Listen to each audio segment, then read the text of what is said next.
You're truly ugly. I don't want to see your face anymore.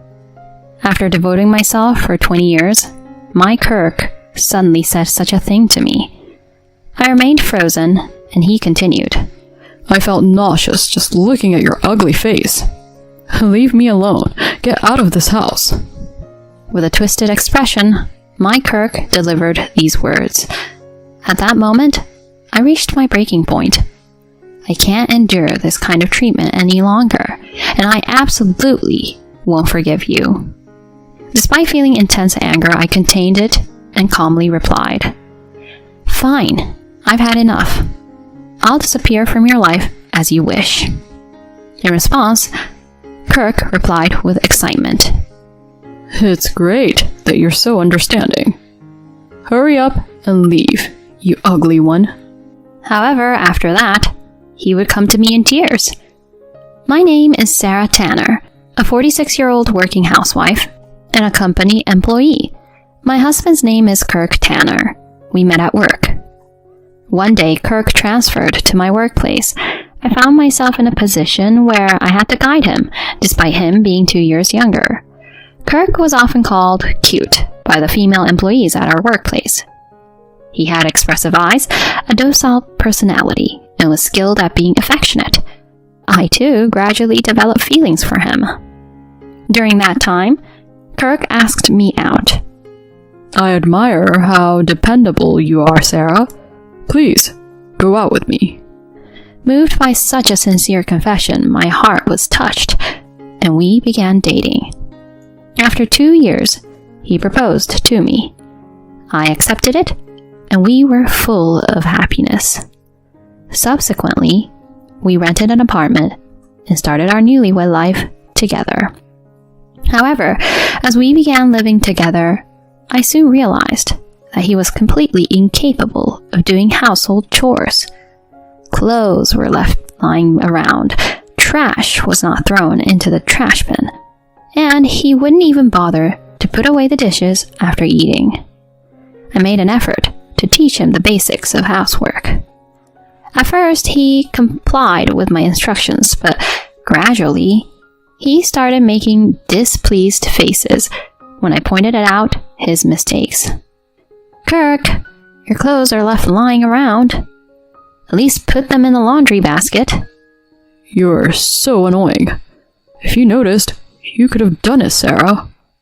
For the first time, I was surprised to see him rebel against me. Why can't you take care of your own things? In the end, it's you who will be inconvenienced. Why would I be inconvenienced? We're married, so it's the woman's job. That's you, Sarah, to take care of the house. That's rubbish. I work too, and I've been taking on extra shifts recently. At that time, I had just been promoted to a team leader at my company, becoming the fastest to advance among my peers. In response to my words, Kirk glared at me. What's with you acting all high and mighty just because you got promoted ahead of your husband? Are you getting cocky? That's not it. Besides, I'm older than you, so it's natural, right? What I want is for you to help with the housework. You're so annoying. I don't want to hear it. With these words, Kirk stormed out of the house. In such moments, he always ended up at the poker tables. I was left behind with no other option but to sigh. Sometime later, I became pregnant. While Kirk was happy about it, he still didn't help with the housework. In fact, he became even more moody when I couldn't keep up with the chores. Hey, is it pre-made food again today? I had no choice, you know. I was bedridden with a terrible backache. You're a useless wife. If you're going to say that, why don't you do it yourself? In fact, I wish you'd be more considerate of me. Though I thought this inside, I apologized, saying, taking care of a husband is a wife's duty. I also assumed as such. Even after our daughter Mika was born, Kirk remained the same. Mika would call out, "It's Daddy!" and Kirk would cheerfully pick her up when she was in a good mood. However, when it came to changing diapers or making milk, he would run away. I told him many times, let's take care of parenting together, but he didn't seem to understand. I was engrossed in parenting from morning till night, while Kirk spent his days working and playing poker. This continued, and when Mika turned 1, Kirk suddenly dropped a bombshell during dinner. Hey, I quit my job today. What? You quit? Why? My boss was getting on my nerves, always nagging at me. We didn't get along, and he told me to quit on the spot, so I wrote my resignation letter right there. But Mika is still so young. What are we going to do now? You'll be returning to work soon, won't you? Just take care of things for a while. I was on maternity leave at that time, and I didn't fully understand the situation inside the car.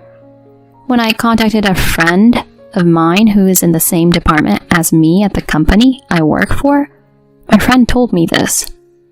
I hate to say it, but Kirk didn't have a very good reputation. He wasn't serious about work, and he got scolded this time for going to play poker during working hours. Really? Is that true? It is. Sarah, you are diligent and valued at the company, but I'm sorry, but Kirk is no longer there and everyone seems relieved. I hung up the phone and put my head in my hands. I couldn't believe that Kirk had such a bad reputation. Unable to say, please go back to the company and apologize, I had no choice but to accept his abrupt resignation. Afterward, I quickly returned to work. Some colleagues gossiped about me, saying, "Look, that's Sarah, the wife of that guy." But I worked diligently without letting it bother me. When I made a small mistake, my boss would scold me harshly, saying, "Can't the two of you as a married couple even do your jobs?" It was tough. During that time, Kirk, on the other hand, didn't actively search for a proper job, and instead occasionally took on part-time work, only to quickly grow bored and quit, becoming unemployed again. Time passed, and Mika was 3 years old. A friend mentioned starting her own company and approached me. She said, "Our company offers better benefits than your current workplace. Why don't you come and work with us?" Having faced difficulties at my current workplace, I was thrilled by the offer and accepted it, leading to a job change. To my surprise, my friend also introduced Kirk to a job at a subsidiary company. He too was delighted by the favorable conditions and finally returned to work as a full-time employee. Subsequently, we decided to leave our modest home and purchase a new one. Since Kirk didn't want to pay the mortgage, the house was registered in my name. I was taking care of work, household chores, child rearing, and looking after my husband, spending each day quite busy. Such days continued, and before we knew it, we had been married for 20 years. Our daughter Mika had turned 19 and was attending university. I was still working at my friend's company and had become a department head, earning more than my peers. Kirk, too, continued working at the subsidiary company. He still didn't do household chores, but compared to the time when he was unemployed, I couldn't help feeling grateful that he was working. I continued to take care of Kirk, cooking meals every day and looking after his needs. Then, one day, Mika says something like this to me. "You're spoiling Dad too much. He can't do anything without you, Mom." I replied to Mika, "That's how married couples are." However, it was perhaps a little while after celebrating our 20th wedding anniversary. Kirk would say, I'm busy with work, and return home late. Even on weekends, he would say, I have work, and go out. I wondered if Kirk, who was just an ordinary company employee, could be so busy. I couldn't help but have doubts, even though I was busy with work and household chores. Then, on my birthday, which came a while after that, I received a message from Mika, who was living on her own, saying, "Happy birthday, Mom." But Kirk, even though he saw me in the morning, didn't say anything. He didn't give me a present, though he used to remember my birthday every year and say, "Happy birthday." This year, it seemed like Kirk had forgotten my birthday. It might seem like a small thing, but it hurt me. When Kirk came home late that night, I told him, "Hey, Kirk, do you know what day it is today?" Huh? What's this all of a sudden? I don't think I had any plans, did I? He had truly forgotten my birthday. Despite the shock, I softly muttered, "Today is my birthday." But when Kirk heard that, his expression turned pale. Why are you making a fuss over something so trivial? Trivial? Yeah. Happy birthday, happy birthday. Is that enough? Saying that, he tried to slip past me and head to the bathroom. At that moment, I smelled a fragrance of woman's perfume that I didn't recognize. What's the scent? Could it be that the reason for Kirk coming home late recently is? It was the first time I began to doubt my husband. I couldn't help it, so I casually asked an acquaintance at his workplace about my husband. He immediately had an evasive expression and hesitated in his response. Seeing his reaction, I decided to go ahead and request a thorough investigation on Kirk from a professional agency. The results were crystal clear. Surprisingly, Kirk was having an affair with a coworker who was 10 years younger. I was in shock and felt dizzy as I stared at the investigation results. Just then, Kirk returned home. I'm back. Is dinner ready? I stared at Kirk as he said this with an air of superiority. I just have something to discuss. Huh? There's nothing to talk about between us. While loosening his tie, Kirk said these words arrogantly. "Don't you have something you need to tell me?" In a lowered voice, I spoke, and Kirk responded with irritation. I told you. There's nothing. What's with that expression? As I remained silent, he finally blurted out, You're still ugly. I don't even want to look at your face anymore. "What?" I feel sick looking at your ugly face. Just leave me alone. Get out of this house. Kirk said these words with a contorted face. At that moment, I reached my breaking point. After 20 years of dedication as a wife, he called me ugly and told me to leave? I couldn't endure it any longer. I would never forgive him. Despite the intense anger I felt, I kept it in check and calmly told him, "That's enough. Just as you wish, I'll disappear from your life." Then Kirk's voice cracked up. You're such an obedient woman. Leave quickly, ugly. Kirk said that and swiftly went to take a bath. The next day, after confirming my husband had gone to work, I took action.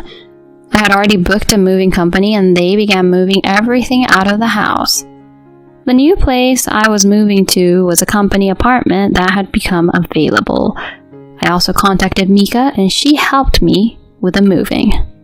"Mom, you finally made up your mind. It's about time." I could only respond with a wry smile to Mika's words.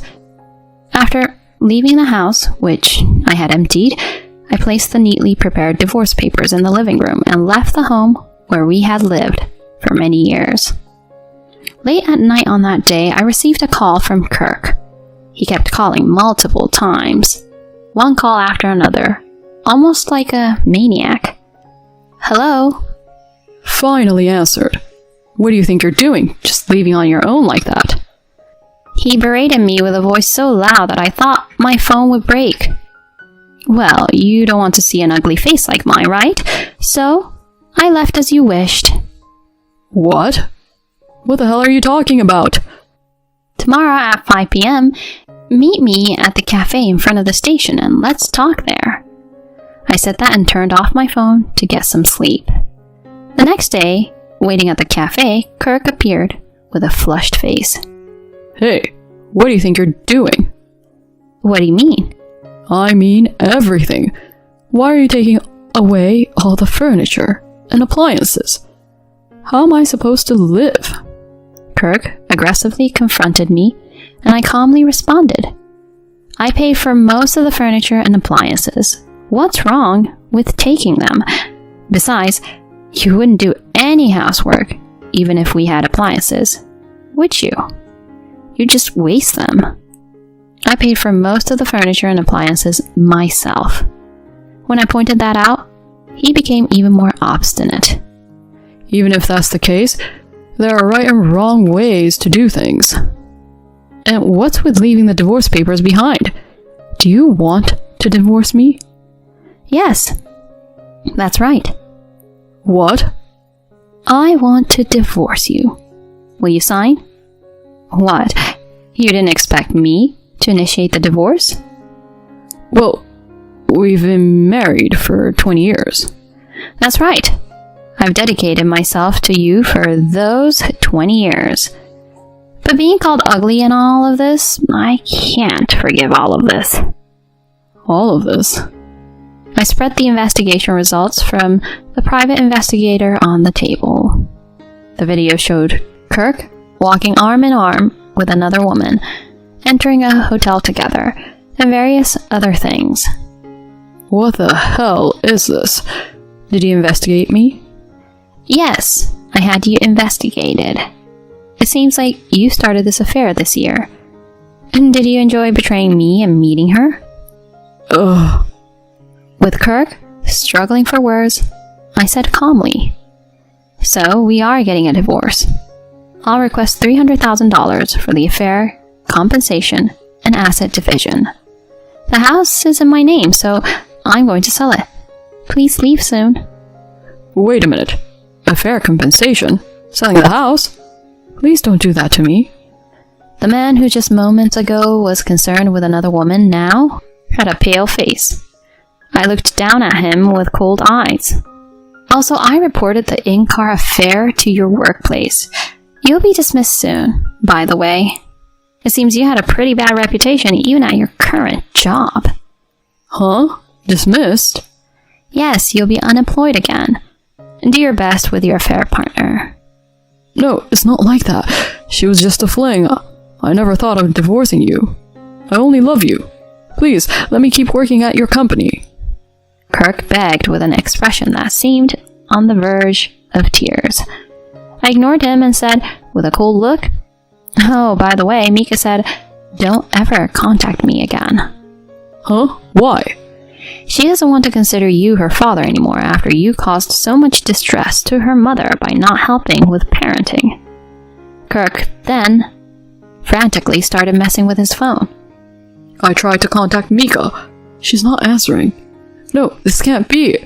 I'm still her father. I contained my laughter and said, "Well, now you've got what you wanted. To be on your own.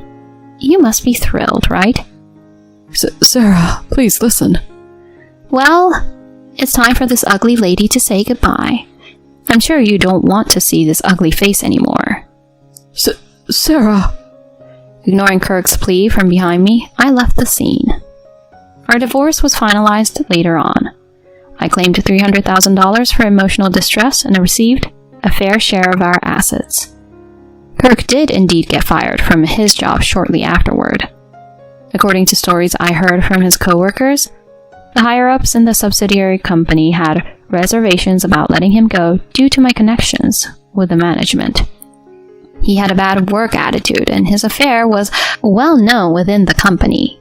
It's not an excuse, but I feel sorry for what I unknowingly caused. Kirk's lover faced a similar fate, losing her job as it became awkward to work in the same place, and she eventually resigned. Kirk returned to the countryside, and our relationship was over. I was able to force him to move out of the house, and we sold it. Kirk tried to get back together with me multiple times, but when I asked him, "Do you really want to start over with this ugly woman?" he fell silent and eventually stopped contacting me. Now he lives in a cheap apartment and makes a living from day labor. Even knowing that, I don't feel any sympathy for him. If anything, I think he got what he deserved. As for me, I left the company-owned housing and bought a one-bedroom apartment to live comfortably on my own. With a divorce compensation, I plan to go on a trip with my daughter Mika soon. In the future, I intend to cherish what I have left and make the most of it while enjoying my travels.